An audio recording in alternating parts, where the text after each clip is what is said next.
ஒரு வீட்டை வந்து காப்பாற்றணும் அப்படின்னு போராடுற முத்து and மீனா. ஆனா அந்த வீட்டுக்குள்ள இருக்கிற ரகசியம் இப்ப வந்து வெடிச்சிருச்சு. ஃபைனான்சியர் வந்து பாக்குறதுக்காக வேண்டி 3 ஹவர்ஸ் வந்து வெயிட் பண்ணுங்க அப்படின்னு வந்து சொல்றாங்க. ஆனா ஐடி ரைடு அப்படின்னு சொன்ன உடனே அந்த ஃபைனான்சியர் வந்து நடுங்கிட்டாரு.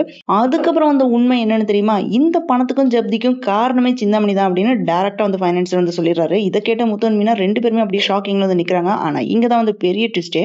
இன்னொரு பக்கம் பாத்தீங்கன்னா விஜயாக்கு வந்து ரோஹிணியோட விஷயம் ஃபுல்லா வந்து தெரிஞ்சிருது. மனோஜோட ஷோரூமுக்கு டைரக்டா போய் கேக்குறாங்க. ரோஹிணி எதுக்குடா இங்க வந்தா அப்படின்னு விஜயா வந்து கேக்குறாங்க. அப்ப பக்கத்துல இருந்த சந்தோஷ் வந்து என்ன சொல்றான்னு பாத்தீங்கன்னா, எலிய பிடிக்கிறதுக்காக வேண்டி பூனை வாங்கிட்டு வந்தாங்க. ஆனா இப்ப பூனையும் எலியும் ஃப்ரெண்ட் ஆயிடுச்சு அப்படின்னு சமாளிச்சிடறான். ஆனா விஜயா விடுவாங்களா என்ன? இனிமே ரோஹிணி இங்க வரக்கூடாது, நீ அவ கூட பேசக்கூடாது அப்படின்ட்டு மனோஜ் வந்து கண்டிஷனா வந்து சொல்றாங்க. இந்த கண்டிஷன் போட்டது பத்தாதுன்னு சொல்லிட்டு இப்ப சிசிடிவி கனெக்ஷனா என் போன்ல வேணும் அப்படின்னு விஜயா வந்து சொல்றாங்க. ஒரு பக்கம் சிந்தாமணி, இன்னொரு பக்கம் விஜயாவோட டவுட். இதுக்குள்ள மாட்டிக்கிட்டு முழிக்கிறது யாருன்னு பாத்தீங்கன்னா மனோஜ் ரோஹிணியும் தான். இனி சிறடை காசியில வந்து நடக்க போறது பாத்தீங்கன்னா செம்ம எக்ஸைட்டிங்கா வந்து இருக்க போகுது. இதுதான் இன்னைக்கு சிறடை காசி எபிசோட்ல நடந்த பெரிய ட்விஸ்டே.